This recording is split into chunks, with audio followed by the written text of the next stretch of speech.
China has built the largest high-speed rail network in history, with 45,000 kilometers of track as of 2023, with trains running in the middle of an entire desert spanning 2,700 kilometers to the world's highest railway line. In just 15 years, it laid enough rail to circle the equator, connecting megacities at 350 kilometers per hour speeds. Meanwhile, Japan's bullet train network is far smaller, roughly 3,000 kilometers of Shinkansen lines built over 6 decades. But those lines are consistently full of paying customers and operate in the black. In fact, Japan's rail operators run perhaps the world's busiest and most profitable commuter rail web, with Greater Tokyo's trains moving around 20 million people every day and reliably making money. Yet here's the twist. Only about 6% of China's shiny new train lines turn a profit. The vast majority run deep in the red. It seems counterintuitive. China's system is bigger and faster, but Japan's is making it work smarter. China's high-speed rail network is gargantuan, and that scale is its own story.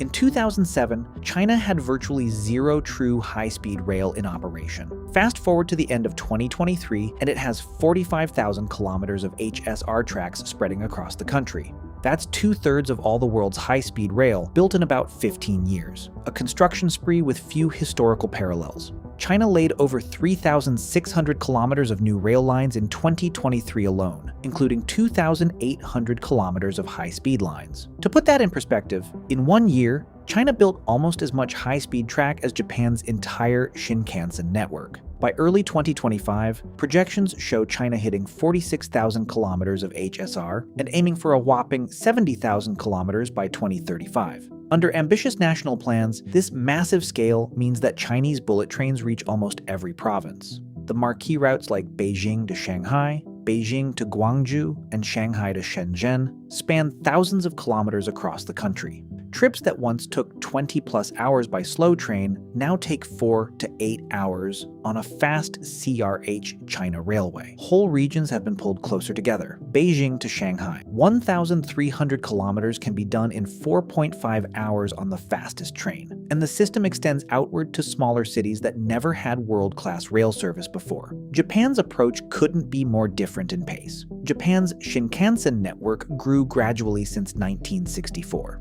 The first line, Tokyo to Osaka, 515 kilometers, took about 5 years to build. And then Japan added lines bit by bit over decades. By 1975, the line extended west to Fukuoka. By the 1980s and 90s, new lines reached northern Honshu, the Tohoku Shinkansen, and so on. Now, about 60 years after the first bullet train, Japan has roughly 9 Shinkansen lines totaling approximately 2,950 kilometers. So China built 15 times Japan's length in a fraction of the time. What enabled China's breakneck expansion money and political will? The Chinese government treated HSR as a nation-building project. After the 2008 financial crisis, it poured stimulus funds into rail construction. State banks lent billions to rail projects, to technologies, some imported from Japan and Europe in the early days. The result? An HSR great leap forward. By 2020, China had completed the initial blueprint, a 4+4 grid of high-speed lines for north-south and for east-west trunks, now evolving into an even denser web of routes. Japan, by contrast, faced more constraints. Building in Japan's mountainous, densely populated terrain is slow and expensive. Every new line requires dozens of tunnels and viaducts to maintain gentle curves and grades. While early Shinkansen lines like the Tokaido were limited to roughly 2% gradients. Newer lines like the Kyushu Shinkansen have had to conquer steeper inclines of up to 3.5%. Even with these engineering advances, construction remains arduous. Unlike the original Tokaido line, which was built relatively cheaply on flat coastal plains, modern lines must pierce the Central Alps. For instance, the recent Hokuriku Shinkansen extension consists of nearly 80% tunnels and bridges, approximately $85 million per kilometer, triple the cost of earlier eras. So Japan built lines more judiciously, where demand was highest, and even paused construction at times when the National Rail Company fell into debt. China's costs were also high. Building ultra-fast lines across vast distances isn't cheap anywhere in flat areas. Chinese HSR construction has been quoted around 100 million yen per kilometer, roughly $15 million, and up to 300 to 500 million per kilometer in rugged terrain. Whole mountain ranges had to be pierced with tunnels and bridges. China's network is full of record-length bridges, but Beijing could absorb these costs at a national scale and keep pushing forward. By 2022, China's government aims to invest about approximately $110 billion in rail each year, fueling continuous expansion. Japan in recent years spends less on new rail, though it is still actively tunneling the massive Hokkaido Shinkansen extension to Sapporo and constructing the Chuo Shinkansen maglev line. The scale gap is clear. China has built a network for coverage connecting 100-plus cities, whereas Japan built 4 concentrated corridors. In practical terms, a traveler in China can hop on a high-speed train from, say, Goyang in the southwest, and ride clear across the country to Beijing in Japan.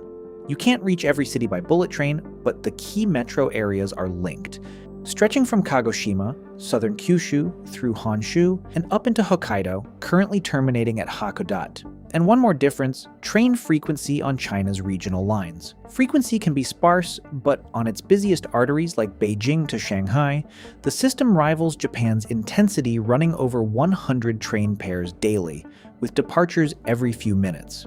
Japan's Tokaido Shinkansen route similarly operates like a metro line during peak hours, up to 12 to 15 high-speed trains per hour in each direction. A train every 4 to 5 minutes all day long. Japan compensates for fewer lines by running tons of trains on them. That means even with only approximate 83,000 kilometers of track, Japan's high-speed system carried about 310 million passengers in fiscal year 2023. By comparison, China's high-speed rail network has seen a massive post-pandemic rebound, handling nearly 3 billion annual passenger trips by late 2023, while China's absolute volume is roughly 10 times higher. It operates on a network 15 times larger per kilometer of track. Japan's lines remain significantly more distinctive for their density and utilization intensity.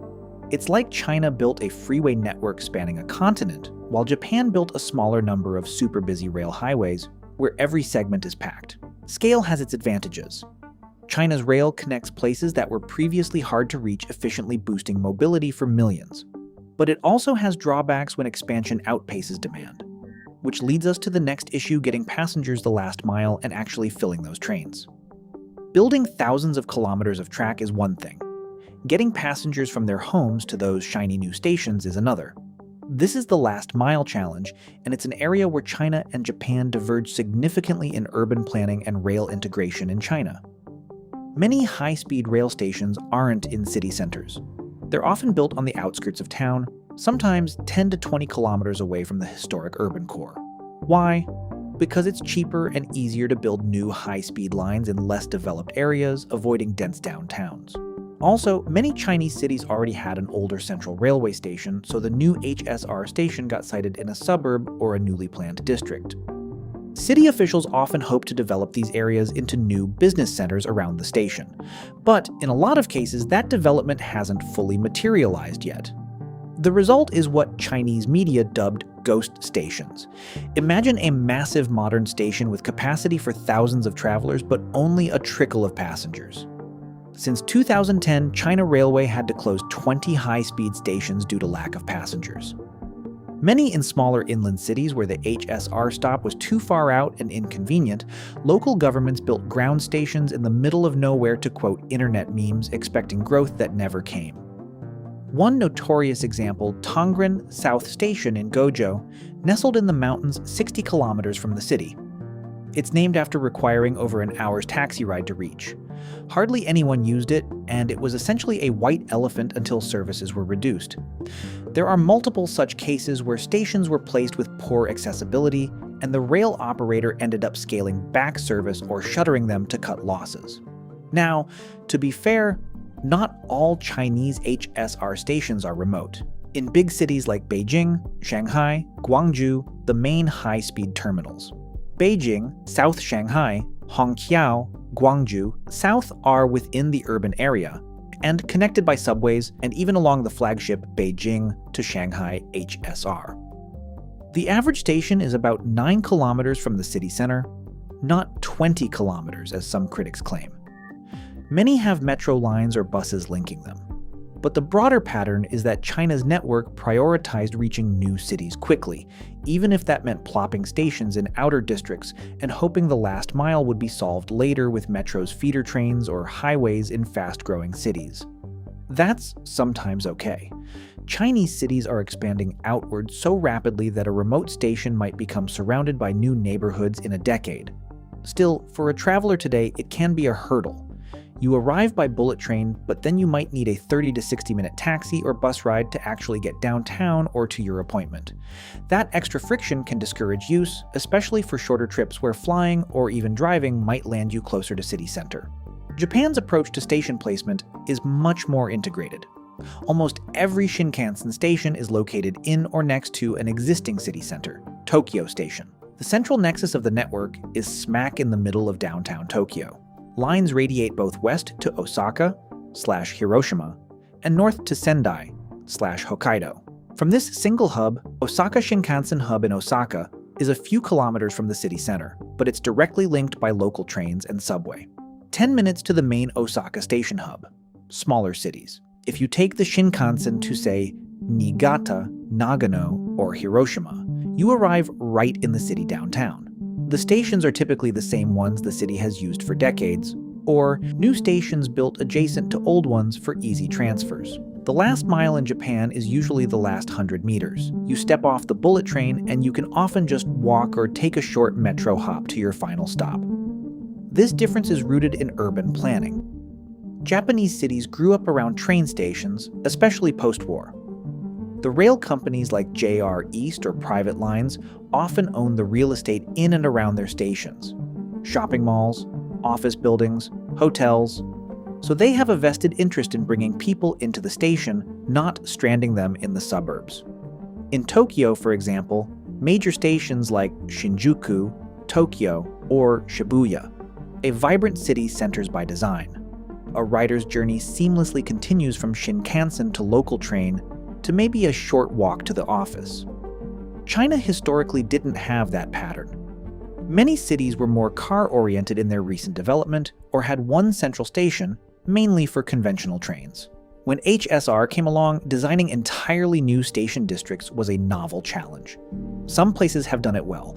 For instance, Shanghai Hongqiao is a huge integrated transport hub with an adjacent airport and metro lines effectively forming a new urban center. But others remain isolated. A Chinese commentator in 2024 noted the common plight. Can urban residents feel comfortable taking overcrowded local transport and multiple transfers just to reach the HSR station? Highlighting how that journey can be a headache, the government has noticed this issue. There are now efforts to build more connecting lines like city center tunnels to bring high-speed services into downtown. Similar to Europe's idea of through running some major cities are adding these links so that in the future a bullet train might continue on to older tracks closer to city center. Another part of last mile is local transit availability. Here, Japan shines. Its cities have comprehensive metro and commuter rail networks. Greater Tokyo alone has over 880 interconnected rail stations and roughly 40 million rail trips per day. Many people making transfers count twice. Practically anywhere you need to go, there's a train or subway nearby or a short bus ride. This makes using trains, including Shinkansen, very convenient end-to-end. China's big cities are rapidly expanding their metros. Places like Beijing and Shanghai now each have 700-plus kilometers of subway lines, among the longest in the world. So in megacities, the integration is improving, but in medium-sized cities, local public transport might not be as developed, and taxis or cars fill the gap. There's a cultural angle to car ownership in China soared in the 2010s. Whereas in Japan, owning a car in a city is costly and often unnecessary. So a Japanese commuter is more likely to hop on a train for that last leg out of habit and convenience, whereas a Chinese traveler might be more inclined to drive or hail a ride if the station is far. What's the impact of the last mile gap? It affects ridership and usefulness. Some of China's HSR lines have lower than expected ridership. partly because people can't easily get to the stations or choose slower trains that stop downtown. A telling statistic in early 2024, when millions of migrant workers went home for Chinese New Year, many avoided high-speed trains and took the old slow green trains because those old trains, while taking longer, were cheaper and often depart from city center stations. It meant HSR trains were underutilized on weekdays or during travel peaks, even when there was demand to travel simply because of cost or access issues. To counter this, China Railway has started adjusting in 2024. They even cut some ticket prices and train frequencies on underused lines and are trying to coordinate better with local transport. But the fact remains, if it's a hassle to reach the high-speed station, people won't ride. And the fancy infrastructure sits idle. Japan largely sidesteps this by virtue of its compact city layouts and integrated networks. When you take a Shinkansen in Japan, you know you'll arrive where you can easily catch a connecting train or even walk to many destinations. This first and last mile strength is a big reason Japan's rail system gets high utilization. Here's a stark contrast to China's high-speed rail expansion came with a mountain of debt, while Japan's private rail companies have turned their networks into profit centers. Start with China. Building. 45,000 kilometers of high-speed lines wasn't just technically challenging, it was extremely expensive. The Chinese government effectively footed the bill through its state-owned enterprise, the China State Railway Group, to finance construction. China Railway took on massive loans by the end of 2020. For China Railways, total liabilities covering high-speed, conventional, and freight infrastructure. That's swollen to roughly Lao 6.2 trillion, about $860 billion. While this debt encompasses the whole railway system, the rapid expansion of the high-speed network is the primary driver of this financial burden. To give a sense, Liu Dian trillion is roughly 5% of China's GDP and still growing each year. Is the high-speed network making enough money to service that debt? Not even close operationally. Only a handful of China's HSR lines earn a profit from ticket sales, according to a national audit report cited in 2020. For the entire high-speed system lost about $100 billion in a single year. And by official stats, out of 45,000 kilometers of lines, just 2,300 kilometers, around 6% were profitable by end of 2023. Those profitable segments are basically the busiest corridors in rich coastal areas. Beijing to Shanghai, Beijing to Tianjin, Shanghai to Nanjing/Hangzhou, Guangzhou to Shenzhen. The ones linking huge city pairs with high demand. Everything else loses money, at least on a pure operating basis. There were 16 major high-speed lines, and only 6 made money. The rest have too few passengers or tickets to cheat to cover operating costs, let alone the billions spent to build them. China's railway operator has been bundling its finances. It combines HSR and conventional rail in its reports, and traditionally the old slower trains and especially freight services were profitable and helped subsidize passenger routes. In fact, moving freight like coal and goods historically gave China Railway a steady income, which it used to offset high-speed rail losses. By 2023, the company had already returned to the black, reporting a small overall profit of roughly $3.3 billion, a trend that continued into 2024. However, this is after lumping everything together nationwide. It's a razor-thin margin, approximately 0.3%, and masks the fact that HSR alone is largely underwater. To help matters, in mid-2024, the government allowed a hike in ticket prices. China Railway raised fares up to 20% on the profitable high-speed lines, so they could use that extra revenue to subsidize the money-losing lines. Essentially, they're charging more on Beijing to Shanghai so they can keep running trains to less populated regions. Why does China tolerate these losses? Because profit was never the only goal. The government views high-speed rail as a long-term economic driver, a public good. Like highways or airports, it's expected to boost development in poorer interior areas near the country, together, and enhance mobility for all citizens. Those benefits jobs created, growth stimulated, are hard to quantify on a balance sheet. Officials often emphasize the social value of the network over commercial returns. So while the debts are large, the central government can ultimately absorb or refinance them. Indeed, there's speculation it may eventually write off some debt or inject capital to relieve China Railway. In one case, the flagship Beijing-Shanghai High-Speed Railway Company, which operates the busiest line, is actually profitable, but even that line with 210 million annual riders would need about 20 years of profits to pay off its construction cost of Lu, 221 billion. Many other lines may never recoup their build cost from fares alone. The central government seems willing to accept that as long as the broader economy reaps rewards. Switch to Japan's side. Japan's rail system was once drowning in debt, too. By the 1980s, Japanese national railways accumulated Lu 25 trillion in debt, building Shinkansen lines and running unprofitable rural routes. That led to the 1987 privatization and breakup into JR companies. Since then, the major JR companies have become quite profitable in their core areas. The busiest Shinkansen routes like JR Central's Tokaido Shinkansen Tokyo to Osaka are cash cows. The Shinkansen lines in Japan consistently cover not only their operating costs but also depreciation and capital expenditures. For example, JR Central, which runs the Tokaido line, had in pre-pandemic times on the order of Lu 440 billion annual net profit, approximately $4 billion, largely thanks to the Shinkansen high-ticket revenues. Overall, the privatized JR East, JR Central, and JR West were all posting healthy profits in the 2000s. Even after maintaining that tracks and trains, they had surplus to invest or pay dividends. So we have 45,000 kilometers of debt versus a profitable commuter web. As the subtitle said, China's railway ministry now company took on debt to rapidly build, not worrying about immediate returns. Japan's rail companies, after a painful reform, focus on profitability, which limits how and where they expand. But in the context of high-speed and urban rail, Japan's model has produced a sustainable ecosystem, high-speed lines and commuter lines that feed each other passengers and revenue.